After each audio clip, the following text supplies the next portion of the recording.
Le grand philosophe Épictète a dit un jour « La clé est de ne fréquenter que des personnes qui vous élèvent, dont la présence fait ressortir le meilleur de vous. » Cette pensée, simple en apparence, est en réalité une boussole puissante pour naviguer dans la vie sociale. Elle nous invite à un tri sélectif, non pas dans un esprit de jugement, mais dans un souci de préserver ce que nous avons de plus précieux. Notre paix intérieure, notre énergie, notre temps.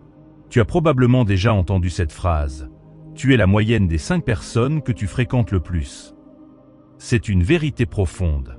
Nos relations façonnent nos pensées, nos émotions, nos ambitions.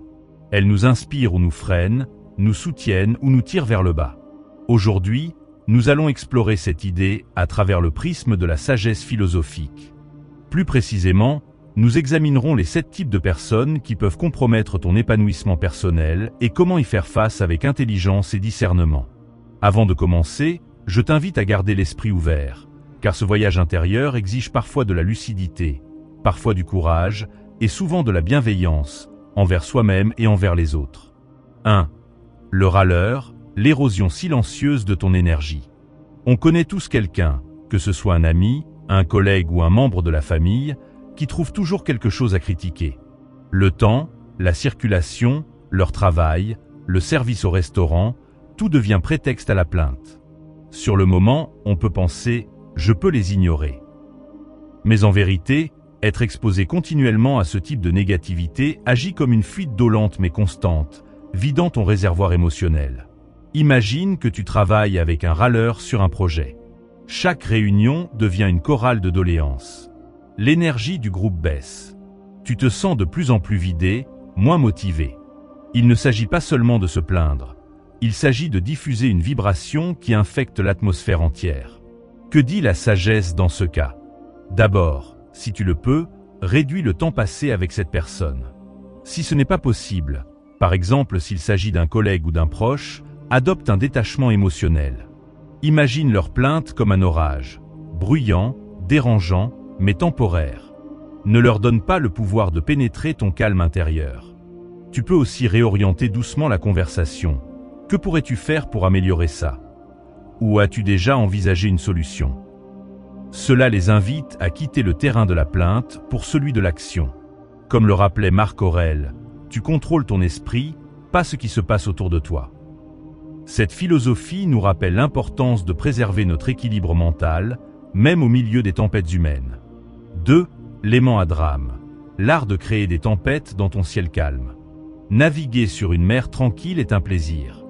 Mais certaines personnes sont comme des tourbillons. Elles attirent les conflits, les crises, les complications. Et sans que tu ne t'en rendes compte, tu es happé dans leur spirale. Au début, leur intensité peut sembler excitante. Leurs histoires sont pleines de rebondissements. Mais rapidement, tu réalises que cette proximité constante du drame est une épreuve émotionnelle. Leur vie est une série infinie de querelles, d'injustices supposées, de malentendus montés en épingle. Comment y faire face? La philosophie t'enseigne à écouter avec bienveillance, mais sans t'impliquer émotionnellement. Si ton ami dit « Luc m'a trahi », réponds « Tu as été blessé par Luc ». Cette reformulation montre ton écoute sans alimenter le feu. Garde aussi du temps pour toi. La sérénité est un luxe que les sages protègent farouchement. Ne la sacrifie pas en t'embarquant dans les naufrages des autres. 3. Le détracteur, le semeur de doutes sur ton chemin. Imagine-toi peignant une fresque, concentré, inspiré. Puis entre un détracteur. Il regarde et dit « Es-tu sûr? Les autres ont échoué. » Ces mots sont comme de l'acide sur ton enthousiasme. Ils ne critiquent pas pour t'aider, mais pour t'arrêter.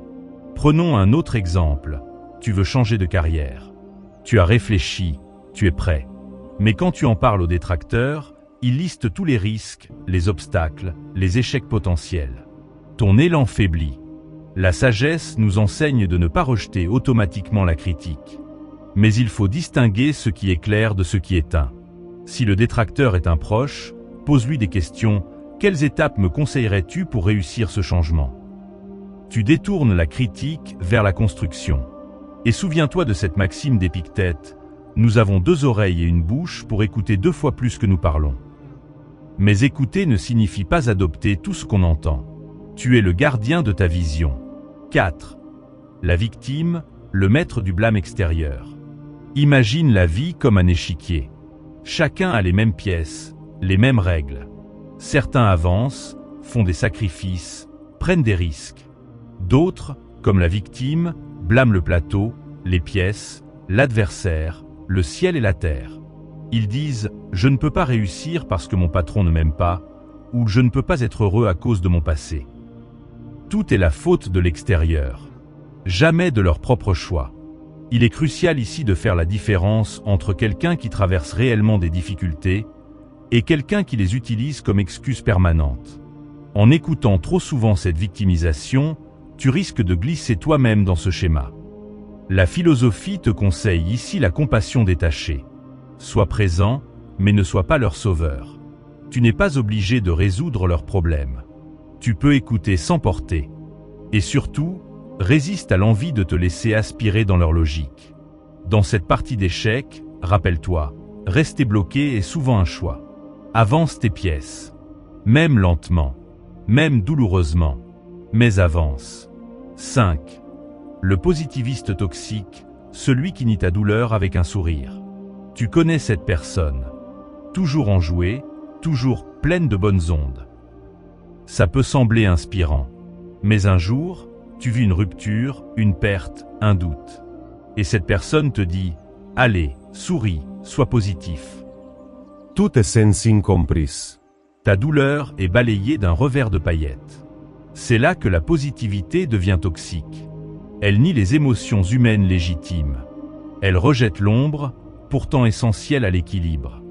Imagine ta vie comme un jardin. Il y a des fleurs, mais aussi des ronces. Le positiviste toxique veut repeindre les ronces en rose. Mais toi, tu sais que les ronces ont un rôle. Elles enseignent la prudence. Elles révèlent la résilience. La sagesse t'invite à embrasser la complexité de tes émotions. Être triste n'est pas un échec. C'est humain. La philosophie ne te demande pas de nier ta peine, mais de la comprendre. Elle t'apprend que la vraie joie est enracinée dans l'acceptation, pas dans le déni. 6. Le manipulateur, l'auteur clandestin de ton récit. Dans l'ombre de ta vie, il y a peut-être quelqu'un qui tente d'en écrire les chapitres à ta place. Avec douceur, flatterie ou culpabilité, il influe sur tes choix, pas pour ton bien, mais pour servir ses besoins. Un collègue qui t'accable de travail après t'avoir complimenté. Un proche qui joue la carte de la dette émotionnelle, après tout ce que j'ai fait pour toi. Ces personnes t'enchaînent avec des mots en soi, mais les liens sont bien réels. La sagesse, ici, t'enseigne une chose essentielle. Ton histoire t'appartient. Sois vigilant. Apprends à reconnaître ces tentatives de prise de contrôle. La technique du brouillard peut t'aider. Acquiesce poliment, mais reste ferme. Par exemple, merci pour ton avis, mais je préfère qu'on partage les responsabilités. Tu es le seul auteur légitime de ton destin. Reste fidèle à ta vision. 7. Le vampire d'énergie, celui qui siphonne ta vitalité. Enfin, il y a celui ou celle qui t'épuise sans que tu comprennes pourquoi. Ce n'est pas qu'il est méchant. Parfois, c'est même un être cher. Mais il réclame ton attention, ton écoute, ton énergie, tout le temps. Après chaque conversation, tu te sens vidé, sans savoir pourquoi. Pourtant, tu veux être là, tu veux aider. Mais à quel prix? La philosophie te rappelle que ta vitalité est sacrée. Mets des limites. Fixe des durées. Apprends à écouter sans absorber. Ne te transforme pas en réservoir pour les peines des autres. Comme le disait Sénèque, ce n'est pas la durée de la vie qui compte, mais sa qualité. Ta qualité de vie dépend de l'énergie que tu préserves. Ne la gaspille pas. Établis des frontières claires. Recharge-toi. Protège-toi. Conclusion, entoure-toi avec sagesse. La vie est courte. Ton entourage n'est pas neutre. Il t'élève ou t'alourdit.